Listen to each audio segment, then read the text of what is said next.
പുതിയ പരമോന്നത നേതാവ് മുജ്തഫ ഖമേനിക്ക് പിന്തുണ ഏറുകയാണ്. നേരത്തെ ചൈന മുജ്തഫയ്ക്ക് പിന്തുണ പ്രഖ്യാപിച്ച് രംഗത്ത് വന്നിരുന്നു. അമേരിക്കൻ പ്രസിഡന്റ് ഡൊണാൾഡ് ട്രംപ് ഈ നിയമനത്തിനെതിരെ രംഗത്ത് വരികയും ഇതിന്റെ ഭവിഷ്യത്ത് അനുഭവിക്കുകയും ചെയ്യുമെന്ന മുന്നറിയിപ്പ് നൽകിയിരുന്നു. ഇതാണ് ചൈനയെ പ്രേരിപ്പിച്ച ഘടകം. ഇറാന് താല്പര്യമുള്ളവരെ അവരുടെ നേതാവായി തെരഞ്ഞെടുക്കാം. അതിലെന്തിന് നിങ്ങൾ തലയിടുന്നു എന്നാണ് ചൈന ചോദിച്ചത്. മുജ്തഫയെ ആക്രമിച്ചാൽ സംരക്ഷണം നൽകുമെന്നും തൊടാൻ അമേരിക്ക ഭയക്കണമെന്നുമാണ് നേരത്തെ ചൈന അറിയിച്ചത്. ഇതിന് പിന്നാലെ ഉത്തര കൊറിയൻ നേതാവ് കിം ജോയുനും ഇപ്പോൾ മുജ്തഫ ഖമേനിക്ക് പിന്തുണ നൽകി രംഗത്ത് വന്നിരിക്കുകയാണ്.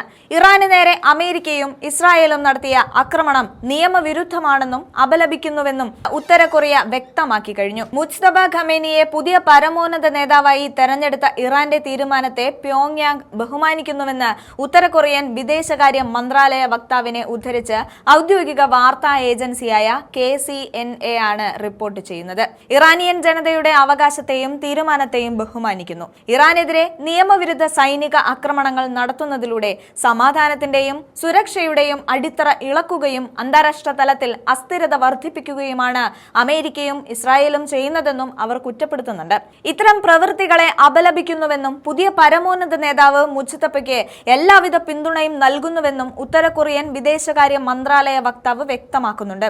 ഒരു രാജ്യത്തിന്റെ രാഷ്ട്രീയ വ്യവസ്ഥയെയും പ്രാദേശിക അഖണ്ഡതയെയും തകർക്കുന്ന ഇത്തരം ആക്രമണങ്ങളെ അപലപിക്കുകയാണ്. ഇത് അംഗീകരിക്കാനാവില്ല. ലോകം മുഴുവൻ ഇതിനെ തള്ളിക്കളയണമെന്നും ഉത്തര കൊറിയ പറയുന്നുണ്ട്. അതേസമയം രാജ്യത്തെ ഏറ്റവും പുതിയതും വലുതുമായ നേവൽ ഡിസ്ട്രോയറായ ചോയ്ഹോനിൽ നിന്ന് തന്ത്രപ്രധാനമായ ക്രൂയിസ് മിസൈലുകൾ പരീക്ഷിക്കുന്നത് ഉത്തര കൊറിയൻ നേതാവ് കിം ജോങ് ഉൻ നേരിട്ട് നിരീക്ഷിച്ചതായി KCNA റിപ്പോർട്ട് ചെയ്യുന്നുണ്ട്. ചോയ്ഹോനിൽ നിന്നുള്ള രണ്ടാമത്തെ മിസൈൽ പരീക്ഷണമായിരുന്നു ഇത്. പശ്ചിമേഷ്യയിൽ യുദ്ധം കൊടുമ്പിരി കൊള്ളുമ്പോൾ തന്നെ മിസൈൽ പരീക്ഷണം നടത്തുന്ന ഉത്തര കൊറിയ ഇവിടെ വെല്ലുവിളിക്കുന്നത് ഇസ്രായേലിനെയും അമേരിക്കയുമാണ്. ഉത്തര കൊറിയയും ഇറാനുമായി നേരത്തെ തന്നെ ആയുധ കൈമാറ്റം കരാറുകളുണ്ട്. ഉത്തര കൊറിയ ഉപയോഗിക്കുന്ന എണ്ണയിൽ ഏറിയ പങ്കും ഇറാനിൽ നിന്നുള്ളതാണ്.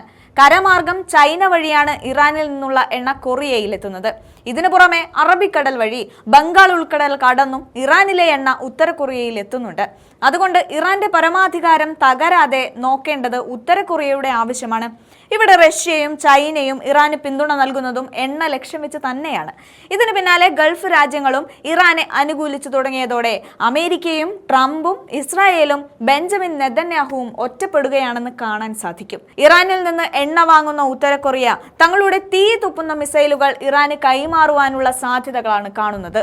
ഇതിന് മുന്നോടിയായിട്ടാണ് ഇപ്പോൾ കിം ജോങ് ഉന്നിന്റെ നേരിട്ടുള്ള മേൽനോട്ടത്തിൽ ക്രൂയിസ് മിസൈലുകൾ പരീക്ഷിക്കപ്പെടുന്നത്. ഈ മിസൈലുകൾ ഇറാന് കൈമാറാമെന്ന ധാരണയിൽ നേതാക്കൾ എത്തിയിട്ടുണ്ട്.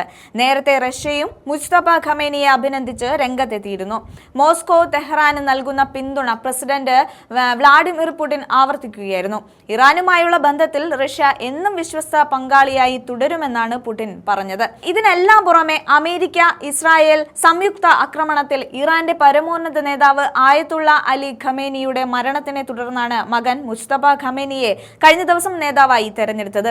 പുതിയ പരമോന്നത നേതാവായി മുജ്തഫ ഖമേനി സ്ഥാനമേൽക്കാനിരിക്കെ യുദ്ധത്തിൽ അദ്ദേഹത്തിന് പരിക്കേറ്റതായും സ്ഥിരീകരണം വന്നിരുന്നു. സ്ഥാനാരോഹണവുമായി ബന്ധപ്പെട്ട് വാർത്ത നൽകുന്നതിനിടെ ഇറാനിയൻ സ്റ്റേറ്റ് TVയാണ് ഇക്കാര്യം സ്ഥിരീകരിക്കുന്നത്. റമദാൻ യുദ്ധത്തിലെ ജൻബാസ് എന്നാണ് മുജ്തഫ ഖമേനിയെ ഇറാനിയൻ TV വിശേഷിപ്പിച്ചത്.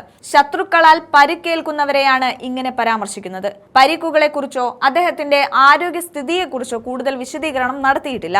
പിതാവും പരമോന്നത നേതാവുമായിരുന്ന ആയത്തുള്ള അലി ഖമേനിയും മാതാവും സഹോദരിയും അടക്കം ഫെബ്രുവരി 28-ന് ടെഹ്റാനിൽ ഇസ്രായേൽ നടത്തിയ വ്യോമാക്രമണത്തിലാണ് കൊല്ലപ്പെട്ടത്.